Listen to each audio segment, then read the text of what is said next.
जिसका कोण क्यू समकोण है। क्यू देखो कह दिया, जो क्यू कह देगा तो क्यू समकोण जहाँ दे देगा,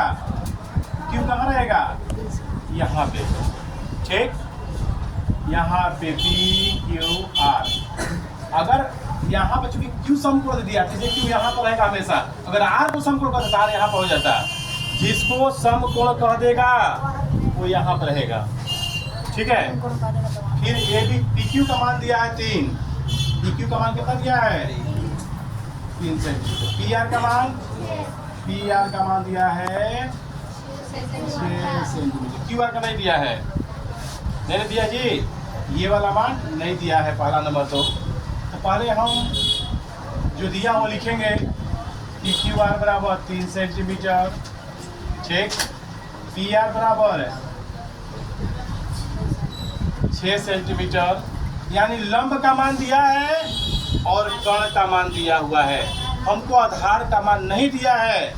तो हम आधार का मान पहले ज्ञात कर लेंगे। तो आधार कौन है जी, आधार बराबर क्यू आर। सूत्र क्या होता है, आधार बराबर है कर्ण स्क्वायर माइनस, जैसे पहले बनाते थे, कर्ण का मान कितना है, आधार का मान 6 का स्क्वायर का मतलब 36, 3 का स्क्वायर का मतलब 9, घटा देंगे कितना गया 27। अब इसको तोड़ दीजिए, जैसे गोला में तोड़े थे, गुणनखंड निकाल के उसका 27 है, और 27 का हम फैक्टर करेंगे गुणनखंड 3 से 9 बार में, 3 से 3 बार में, 3 से 1 बार में, कितना आ गया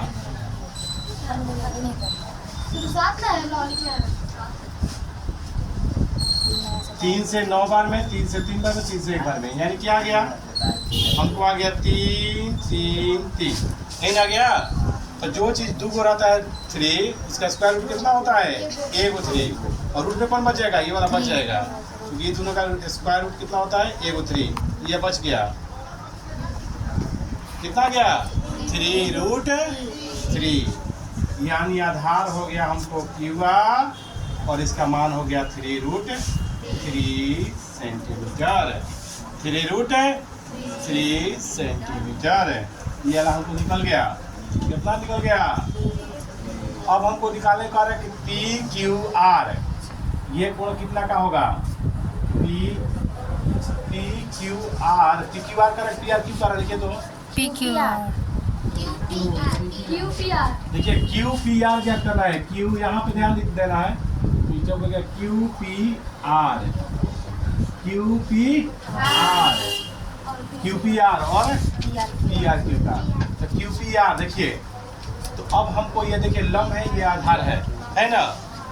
तो ये देखिए मान निकालने के लिए हम क्या करते हैं कि कौन सा फॉर्मूला होगा जिसमें ये लंब है, ये आधार का मान मिला है। तो हमको चूंकि हमको ये मान, ये कोना ज्ञात करना है, ठीक। तो यहाँ पे ये कोना हमको नहीं पता, तो क्या मान लेंगे थीटा, क्या मान लेते हैं थीटा। तो लिखेंगे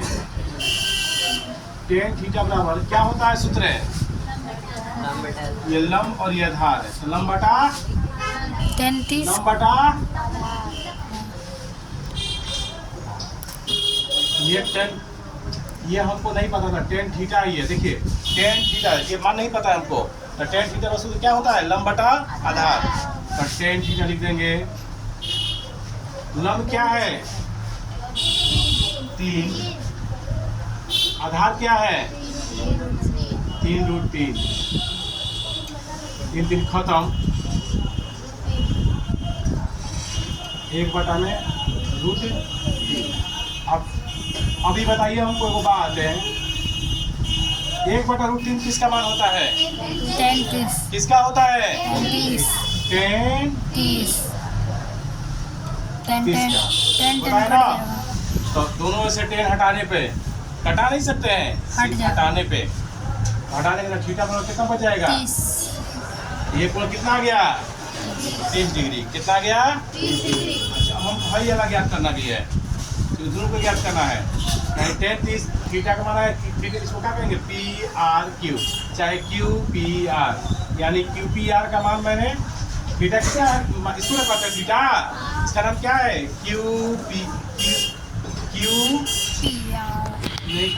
पी आर क्यू, किसका मान ये है, पी आर क्यू, अब पी आर क्यू का मान ये हो गया, पी आर क्यू का मान कितना आ गया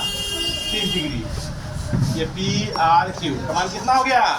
30 डिग्री। अब हम क्या करेंगे कि इसको भी ज्ञात करना है हमको, ठीक है, तो ये नहीं क्यू पी आर का नहीं ज्ञात किया है, कहाँ क्यू पी आर ज्ञात किया है, हम तो पी आर क्यू ज्ञात किया अभी, अब ये नहीं पता, जिसको कुछ भी कोण मान लीजिए, चलिए अल्फा मान लेते हैं, क्या नाम मान लेते हैं अल्फा, ठीक है, तो लिखेंगे 10 अल्फा बराबर, इसका भी सूत्र वही होगा लंब बटा आधार। सुनिए, इसमें जो लंब है, लंब कोण के सामने वाला भुजा लंब होता है, बताए ना, तो लंब कौन है 3 रूट है, लेकिन आधार कौन है 3 खत्म, ये 10 अल्फा।